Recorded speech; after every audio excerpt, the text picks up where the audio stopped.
Hello and welcome to the Gooner Talk, back again with you guys for another episode of what is the Arsenal News Show. Join you every morning at 8 a.m. UK time. Hope you're doing good. Hope you're doing well. Hope you had a fantastic week so far. Hope you're enjoying the World Cup games if you are indeed watching them. And if you're not, fair play to you. But absolutely, I am really kind of hoping now with today getting a kickoff of Brazil that we aren't going to see any injuries, touching woods quite heavily here, hoping that there's going to be no problems because we've seen Harry Kane face some issues, which, from an Arsenal perspective, kind of fine with. From an England perspective, obviously, it's not that great.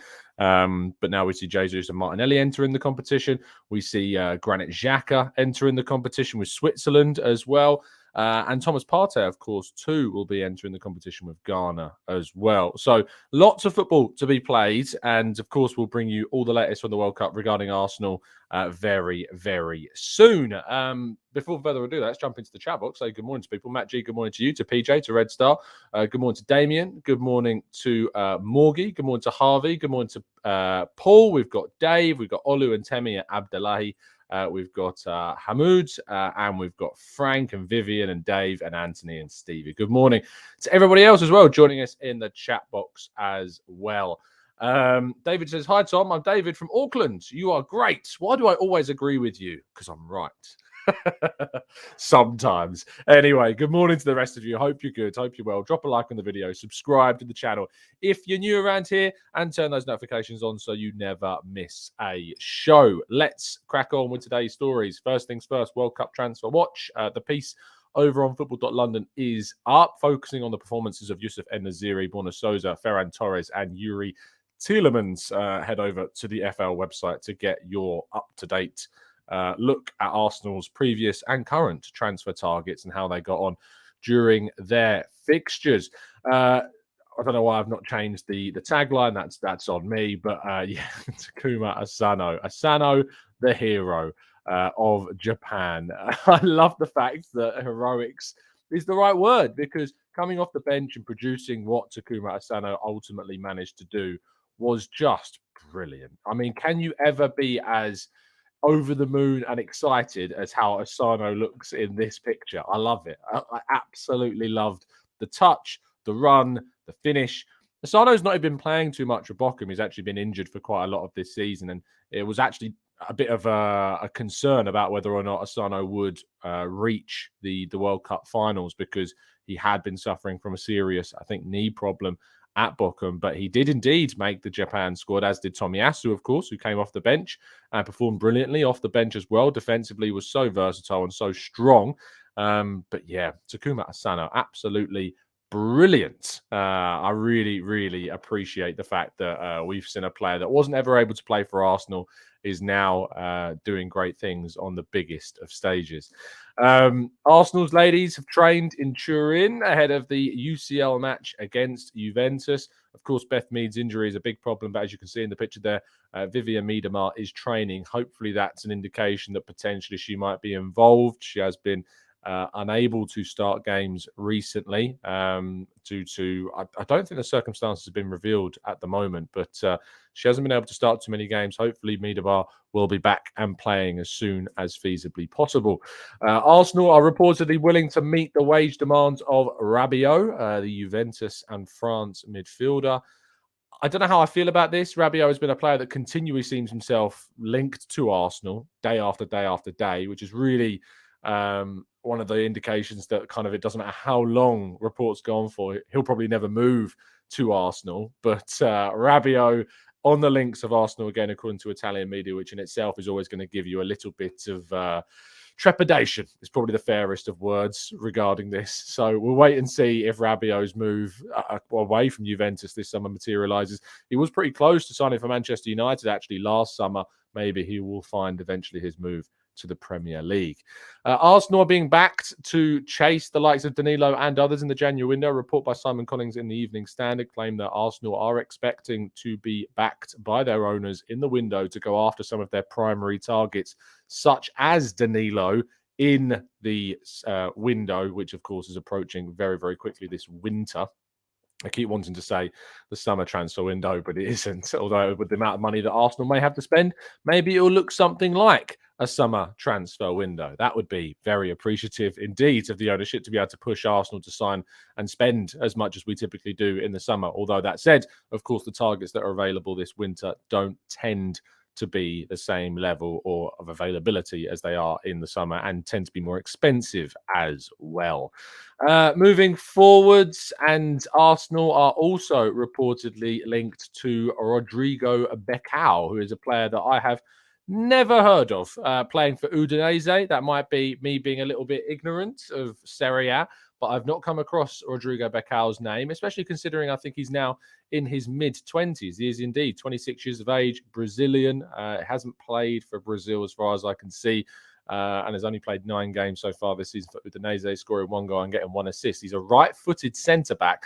I don't really see how this makes much sense, but Arsenal were named alongside Tottenham and Everton in Italian media as being clubs that are looking at Rodrigo Becao. But I don't think this is one that will happen. I'd be very surprised if it did. And our headline story of the day, a January move is unlikely for Sergej Milinkovic-Savic, despite reports of a Lokonga plus cash deal. This is according to Fabrizio Romano, who says that the likelihood of Sergej Milinkovic-Savic leaving during the January transfer window is very low.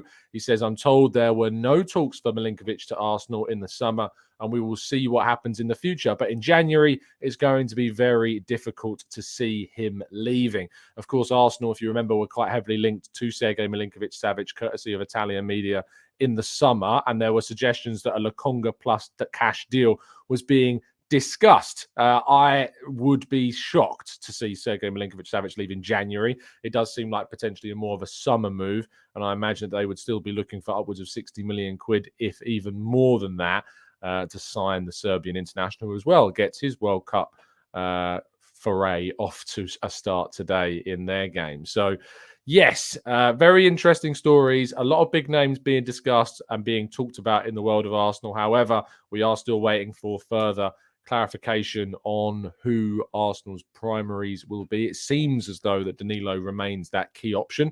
No real update on Mykhailo Mudryk so far. It seems to be that still Shakhtar Donetsk will be asking for upwards of 70-odd million to get the deal done, which I don't think I see Arsenal paying in January, but I might be wrong about that, and maybe we'll go after him. Anyway, that completes part 1. We're going to move to part 2 and your questions in the chat box right after this.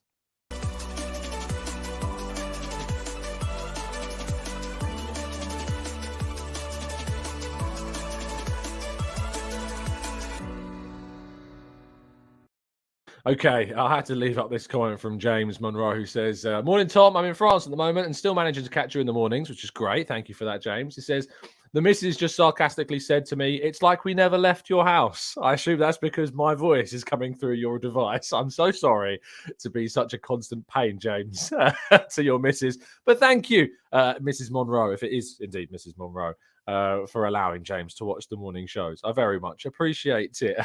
Much thanks to all of you. Really kind comment. Appreciate it very much so.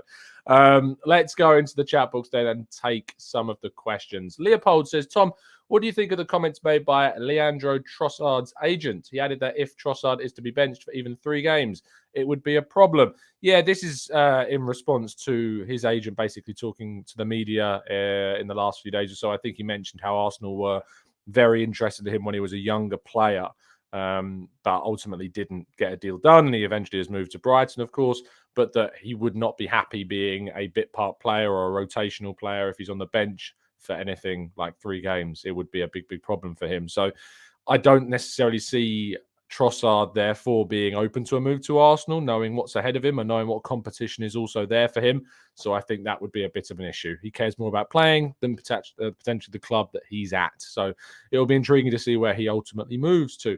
Mark says, are the Jesus Ferreira rumours from yesterday still active? I've watched him live at FC Dallas. He's surprisingly strong, fast, technical, and defends well. What are your thoughts?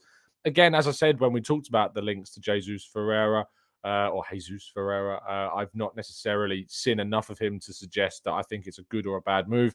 That said, there's always kind of that trepidation about the fact that MLS and the level that what a player would be able to transition from that league to the Premier League and how that might impact things. That's why my view of Facundo Torres as well, there was some slight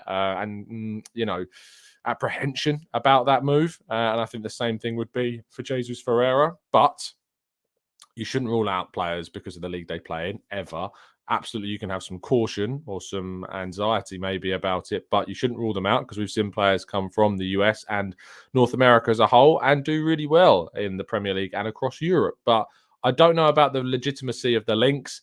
It seems to be one of those that crops up in a day as we get closer to the window and then kind of fades away as the next profile gets suggested. But I've heard nothing on that one, mate. So I can't, unfortunately, give you any information on Jesus Ferreira. Lynn says, Tom, why is our club the most out there with all these links? If both quality and for the future players, no other club gets anywhere near the same. And yet we don't seem to sign many of these players. Lynn, do you think, and ask yourself this question, and this is to everybody in the chat box, do you think that your perception of Arsenal being linked to all of these players is because A, you're an Arsenal supporter, B, you watch shows like this, which covers all of the links to Arsenal, and you aren't necessarily as in tune with all the players being linked to the likes of Chelsea or Liverpool or City or Man United? Because I think that that's probably a big factor. I do think that other clubs see as many links as we do to players, but because we're so locked in on Arsenal, I think psychologically, we think that Arsenal are being linked to far more players than other teams are. It's probably the same thing as to why we think sometimes people are biased against Arsenal or decisions are going against Arsenal more than anyone else, because we're so locked in and focused on Arsenal that psychologically we have that kind of unfair balance, if you like, in assessing these news stories, basically. Morgie says, just prefer the BBC, but the best pundit is Ali McCoist for me. Prefer Kelly to Laura, who seems nothing like her TalkSport presentation. Really happy neither showed the opening ceremony at the tournament. I think that Kelly Cates is a great job. I think that Laura does a fantastic job as well. Ali McCoist is an interesting one. I do enjoy when he kind of sits back and allows the other people on the panel to just kind of rip each other apart. It's quite amusing just seeing him sit there and laugh in the background. This tournament, I've really enjoyed Chris Sutton on BBC Radio 5 Live. I really enjoyed his co-commentary. I've enjoyed the BBC 5 Live commentary. I often have that instead of the normal BBC commentary as well. What I've realized is that I've moaned a lot about Jermaine Genius's co-coms whenever he's on BT or BBC. It's really, I don't particularly enjoy it. And so what I've done is that you can use the BBC Radio 5 Live commentary for the games on BBC, which, of course, Jermaine Genius is commentating on. So what I'm describing it is the anti-Genius commentary, which I think is great. I mean, I love that BBC have provided us with an alternative to Jermaine Genius's co-commentary, and I very much appreciate the 5 Live commentary, which I think has been absolutely fantastic. So, I encourage all of you to click your red button when watching a game on the BBC, because you'll be able to use the 5 Live commentary instead of the usual TV one. Dion Dublin was on yesterday. Dion Dublin's been getting a lot of criticism, and I don't really know why, because I've quite enjoyed Dion Dublin's commentary personally. Maybe it's just me. Maybe it's an individual thing. Let's go to Gary, who says, Tom, do you feel now is the time for us to be competing for signings like Bellingham? Surely we must be a much more attractive proposition, although I love a polished gem. Who doesn't love a polished gem? Bringing in a player that's relatively unknown and then seeing them absolutely smash it. But yeah, we are, and we should be competing for the big names. However, the problem we find is even though we might be able to afford the transfer fees and be a convincing place for them to come, the wages remain a problem. And I think that we still will be out-competed, unfortunately, by the likes of City in particular, and maybe Chelsea and Man United for some players, because we just can't offer them the same wages as those teams can, because it's outside of our current possibility, Sean says, Tom, I'm so disappointed with the Canada result today or yesterday. We played Belgium off the park. You got to take your chances, Sean. It's as simple as that. I was really willing Canada onwards. I want Canada to progress. I want them to succeed. I'd love to see them go through. But you have to take your chances. You can't have 20-odd plus shots and not score. You can't have a penalty and miss it. You have to take the opportunities when they come. And Canada did not do that yesterday. Haroon says, are you back on the Asensio hype after yesterday's goal? I'm not, no. He did have a great game. Spain had a great game. Costa Rica were very, very poor. And if Spain come up against oppositions like that, I'm not surprised that they can score 7 goals.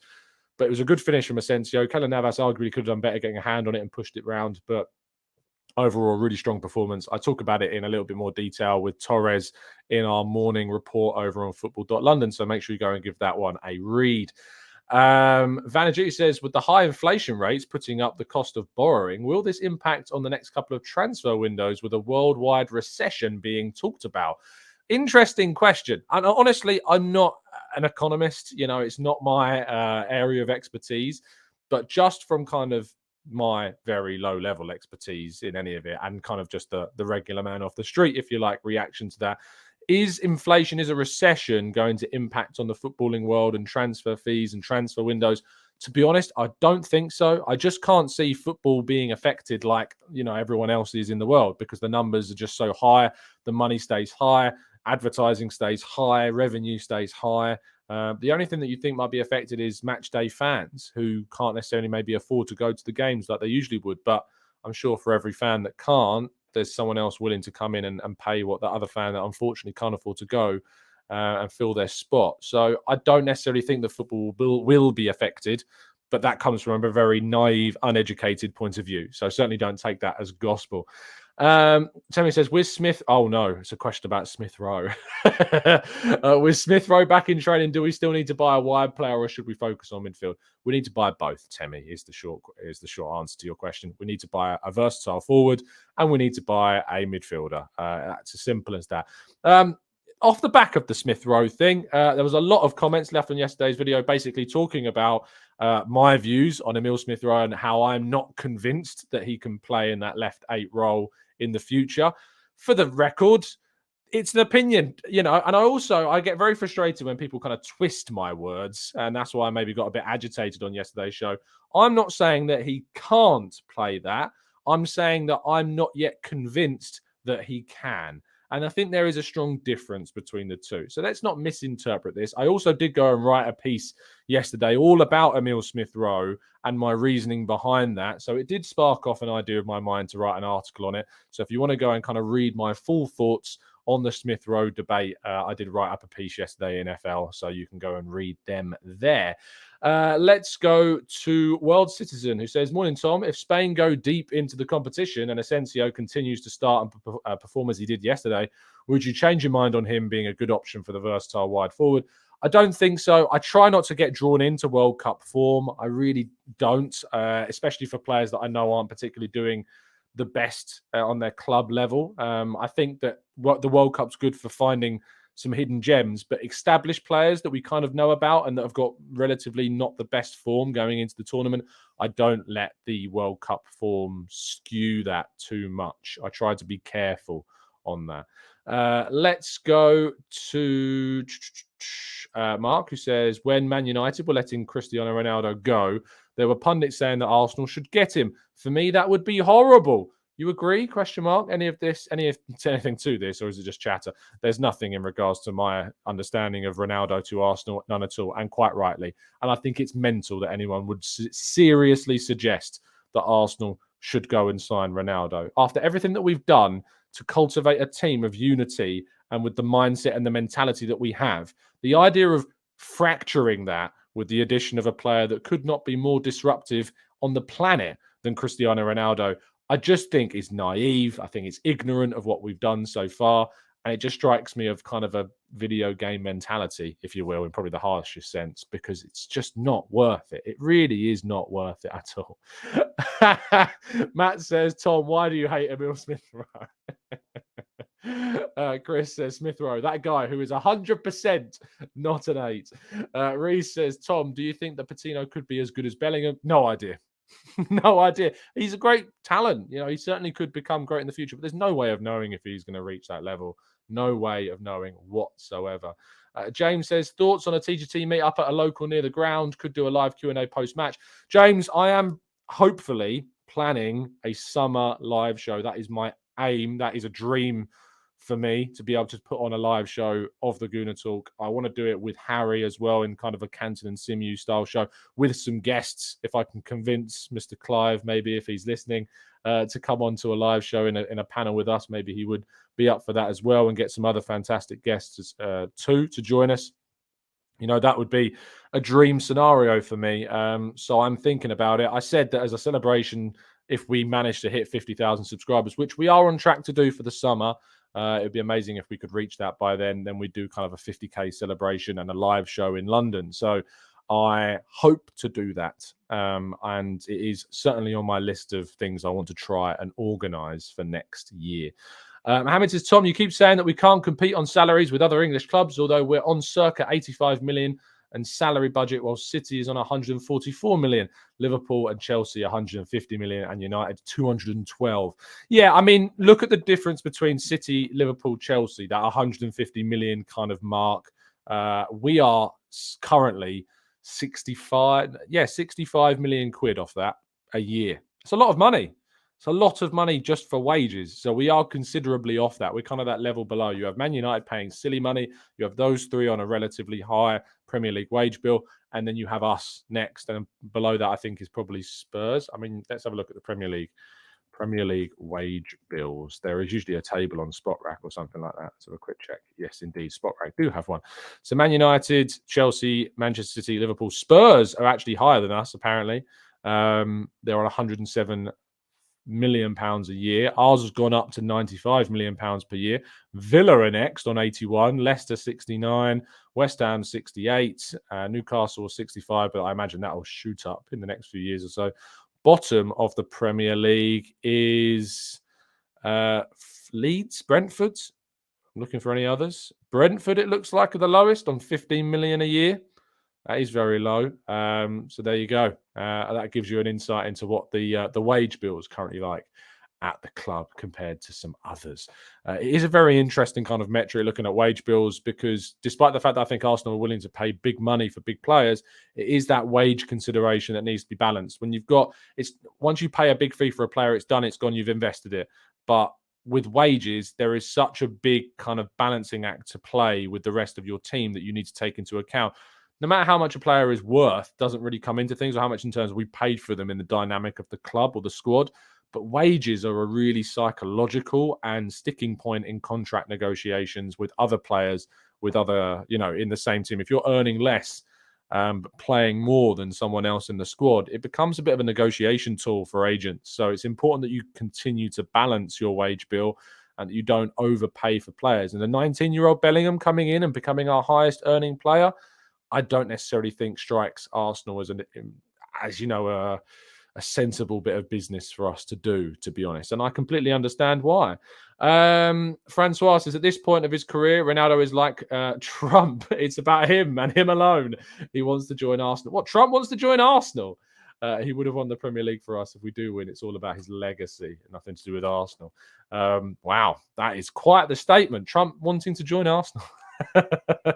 Raf says, we have shaved our wage bill a lot, but it's slightly misleading when you factor the new deals coming up.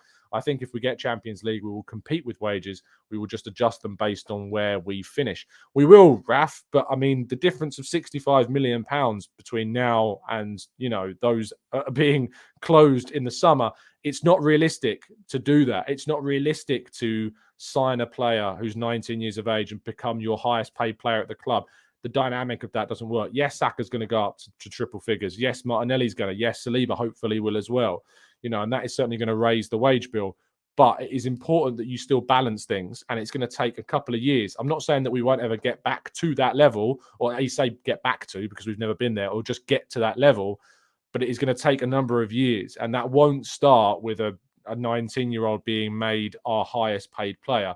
That I just can't see that happening, and the club will be very, very well aware of what it's trying to do with wages, and it won't want to just completely rip it apart based on one signing. I just can't see them doing that. Sliding scale, Raf says, if we are in Europa, you get this. If we're in the Champions League, you get this percentage more. And that is important to take into account, is that wages are based upon competition. There will be bonuses in there. There'll be lots of stuff in there as well. So it is going to be based on that, of course. But I still think it's going to take time. It won't happen in one window, and I don't think you'll see it with one player going and smashing at 19 years of age. I don't think that will smash our wage bill at all. Esmond says, on the previous question, we cannot just keep buying players. I think in 2 seasons from now, we need to sell players for profit like Saka and sell Saka. I think, Esmond, were you the one saying that Saka was declining? Sell Saka. Wow, goodness. Temi says, won't you take Ronaldo as a Jesus backup in January? Surely he's better than Nketiah. Yes, I'm sure he is. I'm not going to lie, he's going to give you more than Nketiah would, but no, just not worth it. Just not worth it. Anyway, thank you so much, guys, for tuning in. It's been a genuine pleasure, as it always is, to speak with you. I'm in the process of collating all the information for our loan roundup for November and the end of October. So hopefully in the next week, we'll be bringing you the loan report on the players. I've just asked our experts to add their contributions in, and we hopefully, fingers crossed, will have a video contribution for Austin Trusty for the course of this season as well, and give you a full update on how he's got on so far this campaign from our expert that will be coming in on the next show as well. So I'm looking forward to bringing you that loan update on the players. Of course, I'll be joined as always by Ben from the Marseille View to talk about Tavares and Balogun and Pepe, and potentially any other January moves. We might talk a little bit about Lokonga and whether or not Marseille might be a good destination for him then. Lots to talk about, lots to discuss. Do drop a like, do subscribe to the channel. Do not have your notifications turned on, double negative, but you know exactly what I meant. And I'll see you again very soon. Have a great day. And as always, up the Arsenal.